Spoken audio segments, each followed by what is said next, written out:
आज का यह जो वीडियो है मैं उस समय की बात को बताना जा रहा हूं जिस समय भगवान रामचंद्र जी क्या बोलते हैं सुग्रीव से मित्रता कर लेने के बाद जब सुग्रीव ने हनुमान जी को, अंगद को और क्या बोलते हैं जामवंत जी को और अन्य सेनाओं को भेजा था खोजने के लिए कि माता सीता का पता करो कि आखिर वो कहाँ हैं। इसकी जानकारी के लिए कुछ मतलब हस्तियों को, कुछ सैनिकों को भेजा था और कुछ बुद्धिजीवी लोगों को भी भेजा था जो उनके महामंत्री के रूप में रहा करते थे सुग्रीव जी के राज में। तो उनको भी भेजा था जिसमें जामवंत जी, हनुमान जी और अंगद, नीलनल ये सभी काफी प्रमुख थे। तो इन्हें क्या बोलते हैं उत्तर दिशा की ओर भेजा, सॉरी दक्षिण दिशा की ओर, माफ कीजिएगा, दक्षिण दिशा की ओर इन्हें भेजा गया था। और दक्षिण दिशा की ओर जाकर के समुद्र तट के किनारे इनको पता तो लग चुका था कि समुद्र के पार है लंका और लंका में ही माता सीता है, वहां पर है भी कि नहीं ये चीज पता करनी थी। तो जामवंत जी के उत्साह पर हनुमान जी को बड़ा खुश हुआ, बड़ा हर्ष हुआ, बड़ा आनंदित हुए कि हम ही राम जी के कार्य के लिए मतलब योग्य हैं और मैं ही इस कार्य को कर सकता हूं। तो बड़ा उन्हें आनंद आ रहा था अंदर ही अंदर। तो ये एक लेसन वाली बात है कि अगर किसी ने हमें इंसाइट किया है, किसी ने चिंगारी हमें भरी है, तभी जाकर के हमारे अंदर ऊर्जा का संचार होता है। जामवंत जी ने जब हनुमान जी की प्रशंसा करी, उनके शक्ति और बल बुद्धि का बात बताया हनुमान जी को ही, तो स्वयं हनुमान जी को आश्चर्य हुआ और बड़ा ही आनंद हुआ कि हाँ चलिए मैं रघुराम जी के कार्य के लायक हूं, कम से कम इस लायक हूं कि मैं राम के कार्य आ सकूं। और वे क्या हुए, एक पर्वत पर चढ़े और पर्वत पर से कहा जाता है कि जब उन्होंने छलांग मारी तो पर्वत जो था वो पाताल में घुस गई थी और छलांग मार करके वो सागर को पार कर रहे थे।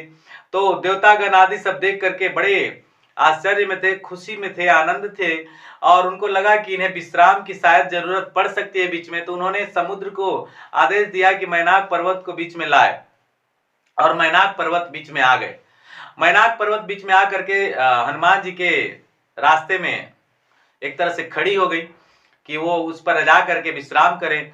और हनुमान जी ने यह देखा तो बड़ा उन्हें अच्छा लगा कि चलिए भाई हमारा कोई आदर कर रहा है, उनका रिस्पेक्ट कोई कर रहा है, ऑनर कर रहा है कि राम काज के समय में उनकी सहायता के लिए और भी लोग जुटे हुए। लेकिन हनुमान जी ने कहा क्या, राम काज कीन है बिनु, राम काज कीन है बिनु, मोहि कहां विश्राम। इनकी जो पंक्तियां ये भी लाइफ लेसन के लिए बहुत कारगर है। हम आप कई सारे कार्यों में लग जाते हैं ना जब, तो बहुत सारी अड़चने आती है और अड़चने आती है तो हम रुक जाते हैं। जबकि अगर हम एक दृढ़ता के साथ हो, वो एक तरह से कहिए ना भगवान के कार्य समझ करके करें, क्योंकि हम राम के दूत, हम राम के ही बच्चे हैं, हम भगवान श्री राम के ही एक तरह से क्या बोलते हैं जन्म दिए गए बच्चे हैं। तो हम उनके कार्य को समझ करके अपने कार्यों को अगर लगातार करें, तो जैसे हनुमान जी ने राम कार्य समझ करके क्या कहा, मैनाक पर्वत से कहा, प्रार्थना किए, हनुमान ते ही परसा कर पुनि किन्न प्रणाम, मतलब स्पर्श करके मैनाक पर्वत को प्रणाम किया। अब फिर क्या कहे, राम काजू किन्है बिनु मोहि कहां विश्राम। राम काज जब तक हम कर नहीं लेंगे तब तक हमें विश्राम क्यों, विश्राम हमें नहीं करना है, हमें पाप लग जाएगा भाई, हमें टेंशन हो जाएगा, परेशानी हो जाएगी। मैं उसके योग्य बना हूं तो कम से कम करके दिखाऊंगा। तो जब ये बात हमें समझ में आ जाए, जब किसी ने हमें सौंप दिया हो कोई कार्य और कोई ड्यूटी दे दिया हो, तो उस कार्य और ड्यूटी को हम कैसे करें दृढ़ता पूर्वक, कैसे हम उस कार्य को संचालित कर सकते हैं एकदम ऑनरशिप लेकर के। एक कार्य हम हनुमान जी से इस रामचरितमानस के तुलसीदास द्वारा रचित इस पंक्तियों से हम ले सकते हैं। तो आज के लिए मैं आपके लिए लेसन यही लेकर के आया था और मैं असेंडिंग ऑर्डर में लगातार रामचरितमानस से, भागवत गीता से ही अभी लगातार लेसन ढूंढ रहा हूं। चूंकि वहां से जब लेसन हम लेकर के अपने जीवन में इंप्लीमेंट करेंगे ना, तो वो चीजें चूंकि हम मानते हैं, पूरे दृढ़ता से मानते हैं, पूरे संकल्प के साथ मानते हैं और पूरे क्या बोलते हैं मन से मानते हैं, क्योंकि हमारे धर्म की है, हमारे सनातन धर्म की परंपरा है और हमारे सनातन धर्म के ही वो सभी परमात्मा है। तो जब उनकी बातों को जब हम सुनते हैं ना, तो हमें हूबहू ऐसे ही करने की इच्छा मन में जागृत होती है। तो ये जो मैं बात बता रहा हूं मानस की बात है, रामचरितमानस में लिखे, फिर से एक बार मैं पढ़ दूं। हनुमान ते ही परसा कर पुनि किन प्रणाम, हनुमान ते ही परसा कर पुनि किन प्रणाम, राम काजू किन्है बिना मोहि कहां विश्राम। राम काज किन्है बिना, राम काज करे बिना मुझे विश्राम क्यों, मुझे विश्राम की जरूरत नहीं है सर।